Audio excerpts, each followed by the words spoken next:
We'll start with in-person questions first.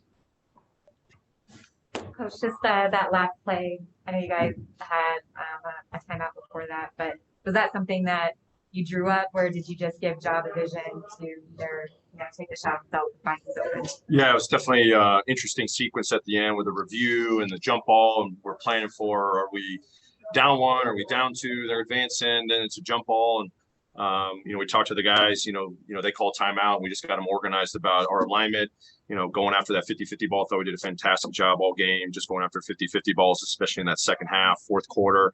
Talked about we're going to win the tip. We're going to win the tip. We're going to go get it.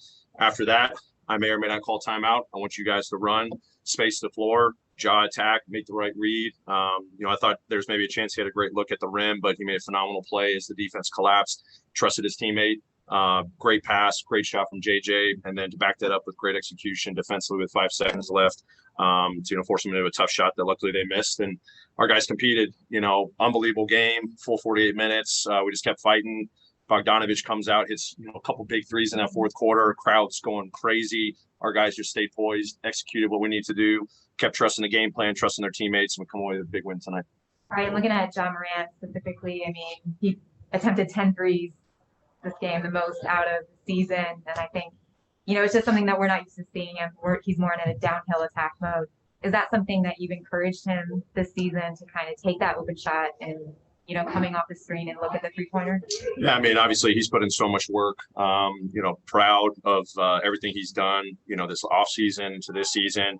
He was talking with some of his coaches. He was talking with Blake Ahern. He was like, I put in too much work not to take those shots. I know he shot 9 for 30.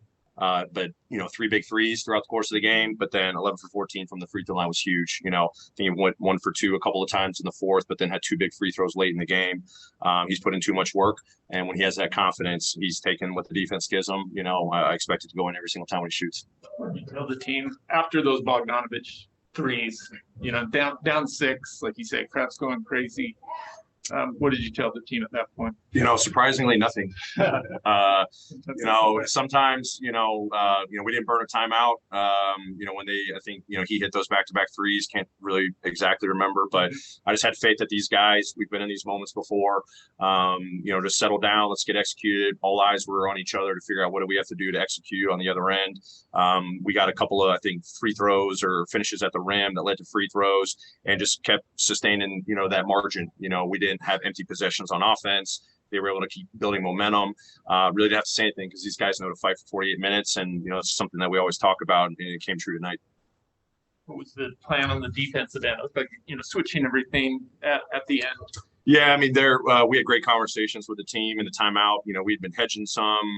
We switched a little bit over the course of the game, went back to our hedges. Bogdanovich got free on a couple of just, those little screens in the middle of the floor, and then, handoffs to flare screens. And we just said, what do you guys want to do? Do you want to switch that? And they said with confidence, hey, we're going to stay with our own, but if we feel like we need an emergency switch, we're going to emergency switch. So it kind of disguised a little bit of not the same look each time. The guys read the situations great. We did just enough to, force some tough shots late, come up with some big rebounds, and obviously, some crucial moments on the offensive end too. All right, we're going to move to Zoom. Evan Barnes. Taylor, this is the second time now Jaren's, hit a big 3 in the fourth quarter to kind of put you guys up late. At this point, we talk a lot about Ja's confidence in those late game situations. How do you see Jaren's confidence growing in those moments now? Yeah, I mean, it's big time. Second one of the year. I think the first one was in LA. Obviously even him, I think at one point he was 2 for 9 from the 3-point line, but he's another guy, I put in too much work. It doesn't matter, what the situation is. It's in the meat of the game. He misses a couple in a row. He's going to shoot the next one with confidence. Just maintained his poise, found his spots on the floor. His teammates, found him. He just kept shooting with confidence. So the kid's got so much confidence, but when it shows up late in the games right there, that's just huge growth for him. And, hopefully this continues to just give him something to build off of for 48 minutes. But when those opportunities come in the late game, we know we can trust him, and, his teammates trust him. Megan Triplett. Coach, you mentioned after that Minnesota loss that you had the utmost faith that these guys were going to bounce back and show that consistency. What can you just say as a group to have, some guys out to what they're able to show you bouncing back off that loss and coming here tonight in Utah? It shows a lot. You know, it shows the true character of each individual, you know, on the team, you know, the togetherness of this team. We've been inconsistent, you know, but we're finding it together. It's not one person that's going to flip the switch. It's on everyone in the room. It's all 17 players. It's, you know, all staff. You know, the guys, you know, they embrace these moments. They embrace the growth, the learning, the adversity. It says a lot. You know, hopefully this is something you just build on. Obviously, this is a huge win, you know, definitely a huge bounce back after, you know, a really, really bad, you know, performance the other night. But you got to have it every single day. You know, when you can, you know, execute the game plan, of course, the coaching stuff, that's great. But when you can have that fight for 48 minutes, trust it up and down in the game, whatever it is, just keep trusting yourself, keep trusting your teammates. This was, you know, what led to the victory, you know, not just the execution, but it was just the trusting it for 48 minutes to come into this environment against this great team. It says a lot. Drew Hill. Taylor, you said you were going to switch it up a little bit today. I think we saw that in the first quarter, especially with that your front court rotations. What did you like or not like about sort of the changes that you made? Yeah, I mean, something we hadn't done a whole lot. You know, obviously we played, you know, 9 guys tonight, you know, which was a change to what we normally do, you know, getting K at the 4 with Jaren at the 5 a little bit earlier and for longer stretches, you know, in the first half and, you know, in the second half for sure. But, you know, BC played great. So we kind of, you know, we obviously went with him because he's done a whole lot of great things as well.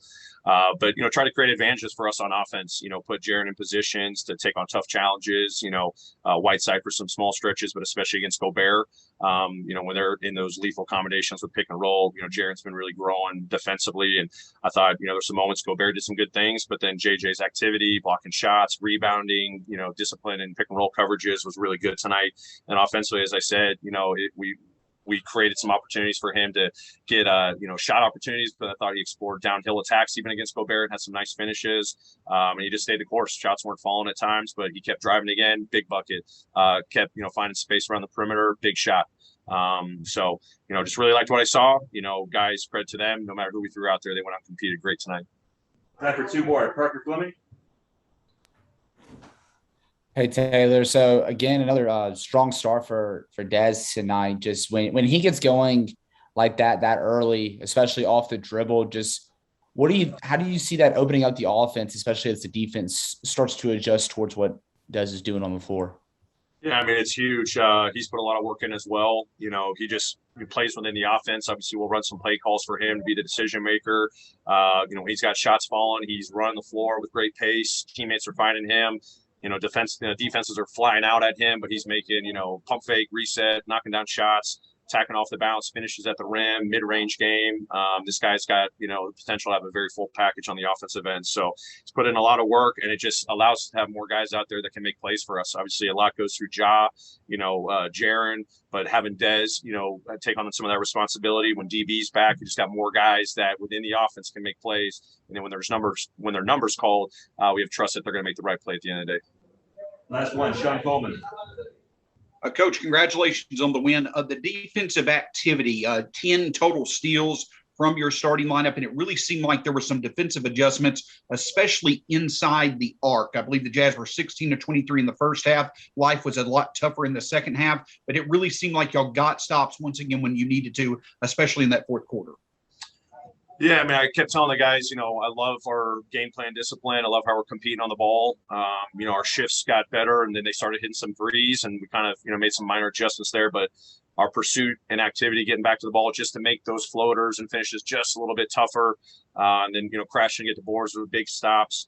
You know, and then I told him a couple of times, I said, you know, we're going to have some breakdowns out there, but we're active with our hands. We're active with our rotations. We're flying around. You know, there's a guy open, someone's going to crack down. And then when the ball goes out to the perimeter, another guy's rotating out there. So that was an emphasis going into the game that, you know, if there's a breakdown, you got to keep flying around, competing. Guys did a great job. Obviously scoring 24 points off their turnovers was a big deciding factor for us. Allow us to get out and run a little bit more. But our guys, they just were active as heck on the ball, off the ball. And that was, you know, big for us to get the win tonight. All right, thanks, Coach. Thanks, everybody. Thanks, everybody.